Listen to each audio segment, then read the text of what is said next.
नमस्कार प्यारे बच्चों, आप सभी का बहुत बहुत स्वागत है। आप लोगों के बहुत मैसेज आ रहे थे कि सर आईयूपीएससी नाम आपको समझ में नहीं आ रहे हैं, तो आज मैं आपको आईयूपीएससी नाम पूरे समझाने वाला हूं और मुझे पूरा भरोसा है कि आज के बाद आपके आईयूपीएससी नाम में कोई दिक्कत नहीं रहेगी। ओके बच्चों, तो आईयूपीएससी नाम को समझने से पहले मैं जो चीज़ें आपको बता रहा हूँ फटाफट आप उनको 5 मिनट देख लीजिए बच्चों, है ना। क्या करना है आपको, सबसे पहले 5 मिनट आप इन चीज़ों को ध्यान से देखिएगा। हमारा जो चैप्टर है उपसंयोजी रसायन, ठीक है बच्चों, कौन सा, उपसंयोजी रसायन, तो जिसके अंतर्गत आपको कुछ चीज़ों का आना जरूरी है। वीडियो क्लियर दिख रहा है ना आप लोगों को? ओके, तो यहाँ से देखिए, सबसे पहले हमारा क्वेश्चन है बच्चों, लवण किसे कहते हैं। मैं थोड़ा फास्ट आपको रिवाइज कराऊंगा, इसको आप ध्यान से देखते हुए चलना। क्वेश्चन है हमारा, लवण किसे कहते हैं, तो आंसर क्या होगा बच्चों, आपको बताया था मैंने कि अम्ल और क्षार, जानते हो आप लोग, अम्ल और क्षार की क्रिया से बने पदार्थ को हम लवण कहते हैं। तो लवण आपको याद रखना बच्चों, अम्ल और क्षार की क्रिया से जो पदार्थ बनता है उसे हम लवण कहते हैं। अब लवण कैसा होता है बच्चों, यह अकार्बनिक होते हैं। कैसे होते हैं? अकार्बनिक। यह कई प्रकार के होते हैं और इनमें से जो प्रमुख हैं आपको वो ध्यान रखना है, ठीक है। तो लवण समझ में आ गया आपको। अम्ल और क्षार की क्रिया से बने पदार्थ क्या कहलाएंगे बच्चों? लवण कहलाते हैं। आपको ध्यान रखना है ये बहुत सारे प्रकार के होते हैं। पहला प्रकार इनका है बच्चों अम्लीय लवण, ठीक है। यहाँ पे चूर्ण लिखा हुआ है, अम्लीय लवण होता है। अब ये क्या है, देखो, ये लवण जो है पूर्ण रूप से उदासीन नहीं होते, ये पूर्ण रूप से उदासीन नहीं होते। इनमें क्या होता है, प्रोटॉन देने की क्षमता पाई जाती है, इसलिए अम्लीय लवण कहलाते हैं। फिर आप देखेंगे बच्चों क्षारीय लवण, तो ये लवण भी पूर्ण रूप से आपको ध्यान रखना है उदासीन नहीं होते हैं और इनमें एक या एक से अधिक क्षारीय समूह उपस्थित रहता है, इसलिए क्या हो जाएंगे, क्षारीय लवण, ठीक है। आगे देखेंगे आप लोग, अब बच्चों यहाँ से उदासीन लवण, कौन सा, उदासीन लवण, ठीक है ना। तो उदासीन लवण में देखिए, अम्लीय और क्षारीय आप लोगों ने पढ़ लिया। उदासीन लवण में पढ़े बच्चों आप कि ऐसे पदार्थ जो अम्ल और क्षार के पूर्ण उदासीनीकरण से बनते हैं उदासीन लवण कहलाते हैं। तो आपने कितने पढ़े अभी, 4 प्रकार आप लोग पढ़ चुके हो, अम्लीय, क्षारीय और उदासीन, ठीक है ना। उदासीन में क्या पढ़ा, ऐसे पदार्थ जो अम्ल और क्षार के पूर्ण उदासीनीकरण से बनते हैं उन्हें हम उदासीन लवण कहते हैं, जैसे कि NaCl, KCl, ठीक है। अब चौथा जो बच्चों है इंपॉर्टेंट, वो आपके लिए बहुत ज़्यादा इंपॉर्टेंट है, जैसे हम बोलते हैं योगशील लवण। कौन सा बोलेंगे, योगशील लवण। देखो आईयूपीएससी नाम के लिए ये जानना आपको बहुत ज़्यादा जरूरी है। तो यहाँ से आप देख पा रहे हैं कि योगशील लवण की परिभाषा क्या होती है, आप पहले भी जानते हो कि दो या दो से अधिक स्वतंत्र अस्तित्व वाले अणु, क्या है बच्चों, 2 या 2 से अधिक स्वतंत्र अस्तित्व वाले अणु, ठीक, क्या हो जाएगा, 2 या 2 से अधिक स्वतंत्र अस्तित्व वाले अणु क्या करते हैं, आपस में मिलकर, आपस में इकट्ठे होकर, आपस में मिलकर एक बड़े यौगिक का निर्माण करते हैं, जिसे हम योगशील आणविक यौगिक कहते हैं। इतना आपको अच्छे समझना है कि 2 या 2 से अधिक जो छोटे छोटे अणु होते हैं वो आपस में मिलकर क्या करते हैं, एक बड़े यौगिक का निर्माण कर लेते हैं, उसे हम क्या बोलते हैं, योगशील।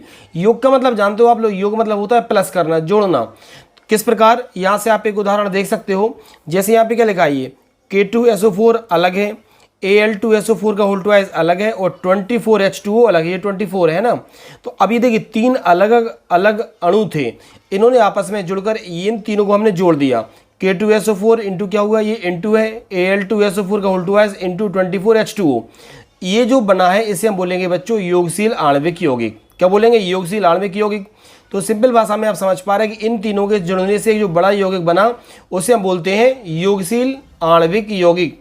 ये उदाहरण है फिटकरी का, LM जिसको बोलते हैं, ठीक है। इस प्रकार आप मोहर लवण का फार्मूला भी देख सकते हो बच्चों, FeSO4 और NH4OH का whole twice SO4 plus 6H2, इन सबको हमने आपस में जोड़ दिया, ये फार्मूला बना मोहर लवण का, ये कहलाएगा योगशील आणविक यौगिक। इसी प्रकार आप यहाँ से देख सकते हो 4KCN प्लस क्या है, Fe और CN ट्वाइस, इन सबको भी आपस में जोड़ दिया तो क्या बना, पोटेशियम फेरोसाइनाइड।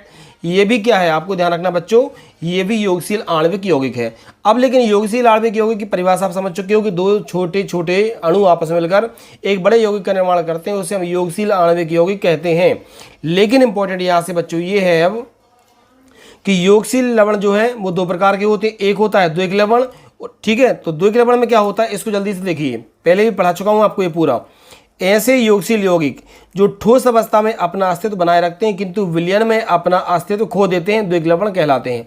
योगशील आणविक यौगिक बच्चों 2 प्रकार के होते हैं, पहला है द्विक लवण, और द्विक लवण क्या होते हैं, द्विक लवण केवल ठोस अवस्था में अपना अस्तित्व बनाए रखेंगे लेकिन विलयन में अपना अस्तित्व खो देते हैं, इन्हें हम क्या बोलेंगे बच्चों, इन्हें हम द्विक लवण कहलाते हैं या कहते हैं।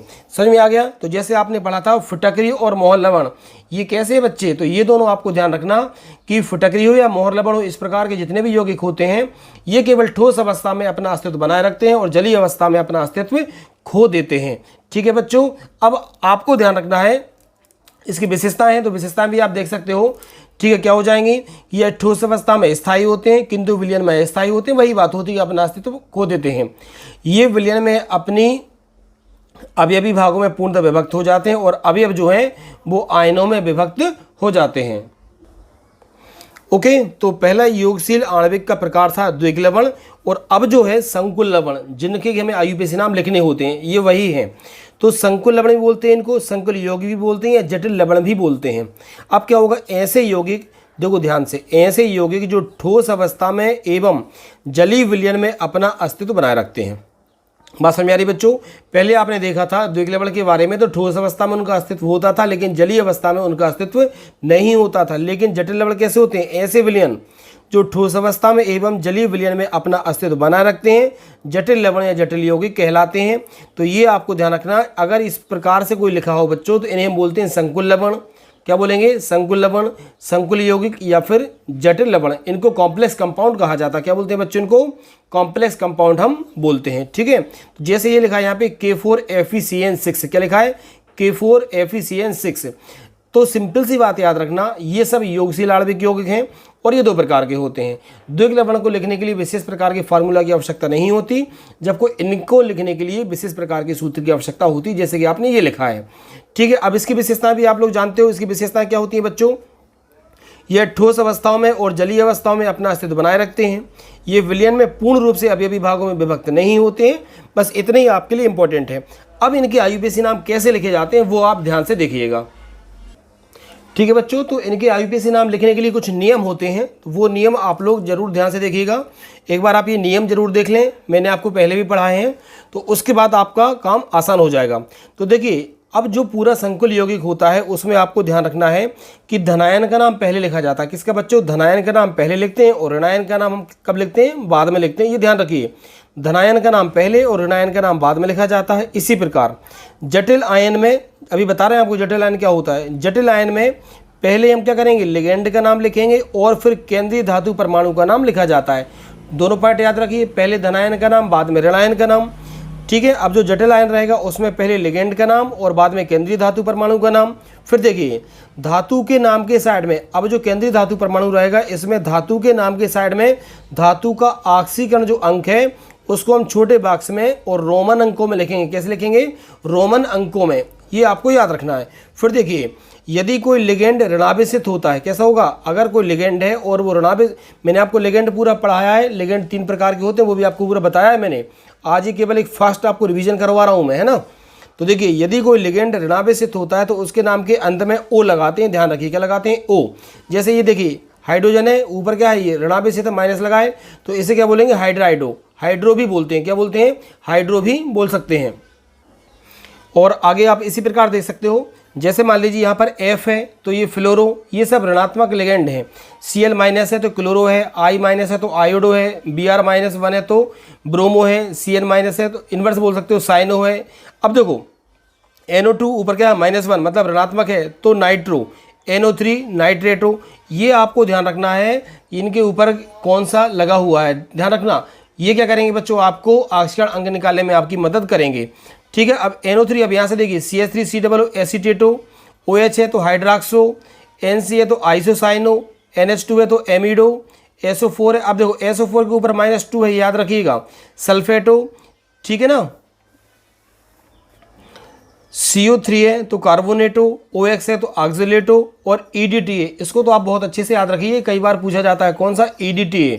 इसका फुल फॉर्म याद रखिए पहले तो, एथिलीन डाइएमीन टेट्रा एसीटेटो। क्या होता है, एथिलीन डाइएमीन टेट्रा एसीटेटो, EDTA। यह एक बहुतंत्र लिगेंड होता है। यहाँ से याद रखिए, ऊपर क्या -4 रहता है। तो ये तो हुए अपने ऋणात्मक लिगेंड की बात की। अब यहाँ से देखोगे आप बच्चों, नंबर 5 आपको दिख रहा है, यदि लिगेंड धनावेशित होता है, कैसा होता है, यदि लिगेंड कोई है और वो धनावेशित है, कैसा है, धनावेशित अगर है कोई, यदि लिगेंड धनावेशित होता है तो उसके नाम के अंत में हम EM जोड़ते हैं। क्या जोड़ते हैं, EM। तो जैसे NO+ है तो इसका नाम हो जाएगा नाइट्रोसोनियम, EM लगा दिया। ठीक है। हाइड्राजीनियम, ईएम लगा दिया लास्ट में, ये कब होता है, जब धनावेशित होता है तब। आगे देखेंगे आप लोग, यदि मान लीजिए यदि लिगेंड कैसा है, उदासीन, यदि लिगेंड उदासीन होता है तब उसके नाम के अंत में इल लगाते हैं। क्या लगाते हैं, इल। तो आप केवल इन तीनों को याद रख लीजिए, CO है कार्बोनिल, SO2 सल्फ्यूरिल और C6H5 तो प्रीडिल। आप इतने ही याद रखेंगे तो आपका काम लगभग चल जाएगा।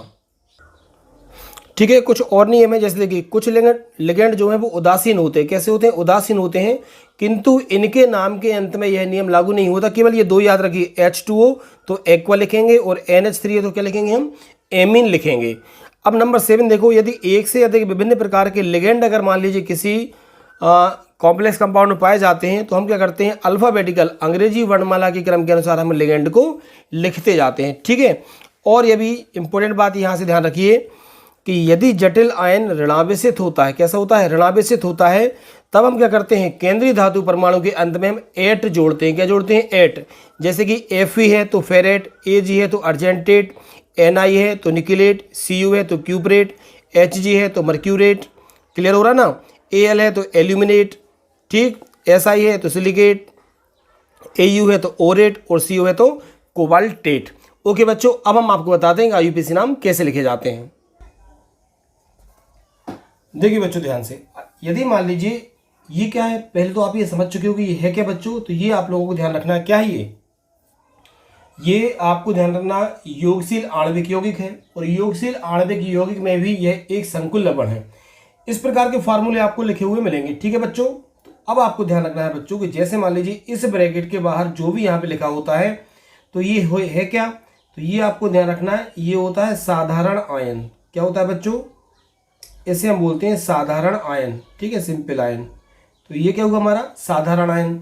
अब यहाँ से लेके यहाँ तक ध्यान रखिएगा आप लोग, है ना, कहाँ से कहाँ तक मैं आपको पूरा बता दूं, इतने बीच में इसको हम लोग क्या बोलेंगे, इसको हम बोलते हैं बच्चों जटिल आयन। क्या बोलेंगे, याद रखिएगा, इसको बोलेंगे जटिल आयन। ये सब याद रखना है आपको। ठीक है, ये साधारण आयन और ये जटिल आयन, ये धनावेशित भाग होता है और ये ऋणावेशित भाग होता है। ये भी आपको ध्यान रखना है बच्चों, ये धनावेशित भाग और ये ऋणावेशित भाग। अब ये जो आपको दिख रहा है यहाँ से F क्या है, धातु है। F क्या है, धातु। तो इसको बोलेंगे हम केंद्रीय धातु परमाणु। क्या बोलेंगे बच्चों, इसको हम बोलेंगे केंद्रीय धातु परमाणु। ठीक है ना, क्या बोलेंगे, इससे हम बोलेंगे केंद्रीय धातु परमाणु। केंद्रीय इसलिए क्योंकि ये जो Cn है, कितने हैं, 6 है। तो इन Cn को किसने बांध के रखा है, यहाँ पे आयरन ने। अब यहाँ से आप देख पा रहे हैं ये जो Cn है इसको हम बोलते हैं लिगेंड। क्या बोलेंगे, इसको हम बोलेंगे बच्चों लिगेंड। लिगेंड में आपको बता चुका हूँ क्या होता है। ठीक है। और यहाँ से जो नंबर लिखे होते हैं इन्हें हम बोलते हैं उपसंयोजन संख्या या फिर समन्वय संख्या भी इसको कहा जाता है। क्या बोलते हैं, समन्वय संख्या भी इसको कहा जाता है। अब यहीं से आप लोग देखिए, एक उदाहरण मैं आपको बताऊं। चलिए हम पहले क्या करते हैं, हम इसी का IUPAC नाम लिखते हैं ना सबसे पहले। ठीक है। तो अभी यहाँ से आपको मैंने बताया था सबसे पहला नियम क्या था कि सबसे पहले हम किसका नाम लिखेंगे, हम लिखते हैं धनायन का नाम। तो यहाँ से ये K4 इसमें क्या है, धनायन। तो K यानी यहाँ से क्या होता है, पोटेशियम। क्या होता है बच्चों, ये होता है पोटेशियम।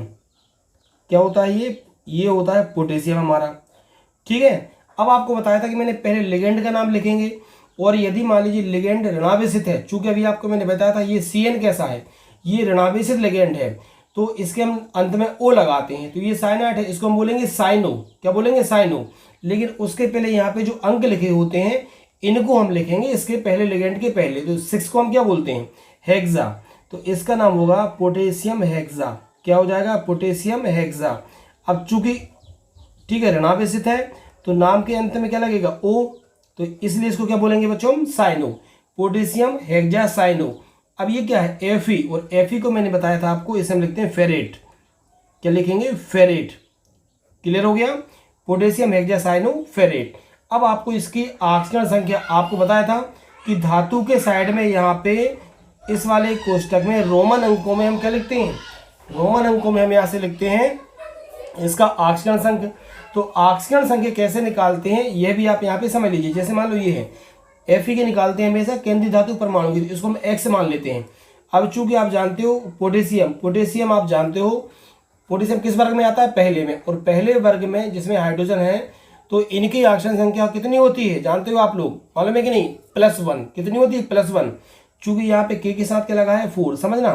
तो देखो पोटेशियम की ऑक्सीकरण संख्या हुई 1, कितनी हुई 1, तो इसमें हम इनटू, अब यहाँ पे कितने हैं 4, तो इनटू हम क्या कर देंगे यहाँ से बच्चों 4। अब हम सबके बीच में प्लस लगाते जाएंगे यहाँ, प्लस Fe की निकालना है तो Fe को हमने क्या मान लिया, x मान लिया, क्या मान लिया x। अब यहाँ से हमने फिर प्लस लगा दिया Cn, अब Cn के ऊपर आपको बताया था मैंने अभी कि -1 लगा है, क्या लगा है -1। अब चूंकि यहाँ से कितने लगे 6, तो इंटू क्या कर देंगे हम यहाँ से करेंगे 6, इक्वल क्या हो जाएगा हमारा 0। आइए इसको सॉल्व करते हैं, तो इसका इंटू करोगे तो क्या हो जाएगा 4, प्लस क्या होगा हमारे पास x, प्लस माइनस क्या होता है माइनस, 1 का 6 में गुणा करोगे तो क्या होगा माइनस के यहाँ से 6 बराबर हो जाएगा 0। माइनस के 6 में से प्लस के 4 माइनस होंगे तो आपके पास क्या बच रहा है यहाँ से -2 प्लस x इक्वल 0, ठीक है ना। और यहाँ से आप देखिए क्या बचेगा आपके पास लास्ट में x इक्वल क्या, ये -2 इस तरफ आएंगे तो +2, तो x की वैल्यू यहाँ पे क्या आ जाएगी 2 आ जाएगी। तो यहाँ पे हमें इनको रोमन अंकों में लिखना है बच्चों, कैसे अंकों में, रोमन अंकों में हम इनको यहाँ पे लिखेंगे। तो इसका नाम क्या होगा बच्चों, इसका नाम हो जाएगा पोटेशियम हेक्सासाइनोफेरेट। क्लियर हो रहा है कि नहीं, इसका नाम क्या हो जाएगा पोटेशियम हेक्सासाइनोफेरेट। ओके बच्चों, और देखिए ठीक है, अगला फार्मूला आप देख पा रहे हैं यहाँ पे, नेक्स्ट फार्मूला कौन सा है यहाँ पे, जैसे FeCO और यहाँ पे लिखा है 5। अब देखो इस तरफ यहाँ पे कुछ भी नहीं है बच्चों, ठीक है, तो हम यहाँ से स्टार्ट कहाँ से करेंगे, अब देखिए डायरेक्ट हम यहाँ से करेंगे संख्या से। तो 5 को हम क्या बोलते हैं बच्चों, 5 को हम बोलते हैं पेंटा, 5 को क्या बोलते हैं, 5 को हम बोलते हैं पेंटा, ठीक है। अब चूंकि यहाँ से CO एक लिगेंड है, CO क्या है लिगेंड। अब आपको ये याद रखना है कि ये ऋणात्मक है धनात्मक है या कैसा है। तो आपको मैंने बताया था बच्चों कि हम इल कब लगाते हैं, जब कोई उदासीन होता है, कैसे, सॉरी आपको ध्यान रखना है जब कोई धनावेशित होता है। तो यहाँ से हम लिखेंगे इसको कार्बोनिल, क्या लिखेंगे, इसको हम लिखेंगे कार्बोनिल, तो इसका नाम होगा पेंटा कार्बोनिल, क्या नाम हो जाएगा पेंटा और कार्बोनिल। तो इतना तो आपको समझ में आ गया, ठीक है। अब आपको एक बात और ध्यान रखना है, चूंकि ये उदासीन है, कैसा ये उदासीन है, तो अब यहाँ से 5 जब ऑक्सीजन संख्या निकालेंगे तब आपको ध्यान रखना है, अभी आपको बता रहा हूँ। तो देखिए अब ये Fe है, क्या है Fe, तो Fe को हम आयरन भी लिख सकते हैं और फेरेट भी लिख सकते हैं। तो यहाँ से पेंटा कार्बोनिल आयरन, या फिर हम इसको यहाँ पे फेरेट लिख देते हैं, क्या लिखते हैं बच्चों, हम इसको यहाँ से फेरेट लिखते हैं तो भी सही होगा। अब हमें इस धातु के नाम के संग में इसका ऑक्सीकरण संख्या लिखना है। अब ऑक्सीकरण संख्या हम कैसे निकालेंगे ये आपको ध्यान रखना है। तो चूंकि किसकी निकालना है, आयरन की, तो आयरन को हमने क्या माना, इसको हमने x मान लिया, क्या मान लिया x। अब CO को आपको ध्यान रखना बच्चों, ये होता है उदासीन, तो उदासीन को हम हमेशा क्या मानेंगे 0 ही मानेंगे, और इंटू क्या है यहाँ पे 5 से इंटू करेंगे तो आपको मालूम है क्या हो जाएगा आपके पास, और इक्वल यहाँ भी 0 है, तो x + 0 इक्वल 0, तो आपके पास आ जाएगा यहाँ से 0, तो इसमें क्या आ जाएगा बच्चों यहाँ से ये 0। समझ में आ रहा है, इस तरीके से क्या करना है आपको IUPAC नाम लिखना है। आज कुछ थोड़ा सा इंपॉर्टेंट वर्क है बेटा, इसलिए मैं वीडियो अब यहीं पे आज क्लोज करूंगा। कल लगभग 20 से लेके 25 आपके लिए मैं IUPAC नाम लेकर आने वाला हूं, तो आप उसके लिए बिल्कुल भी परेशान ना हो। जब तक आप क्या करेंगे घर पे और अच्छे से IUPAC नाम पढ़िए, आप लोग इन्हीं रूल्स को आप फॉलो करिए।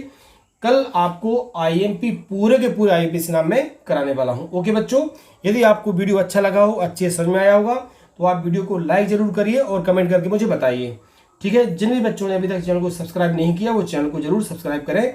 मिलते हैं कल शाम को 8:30 बजे। ओके बच्चों, थैंक यू।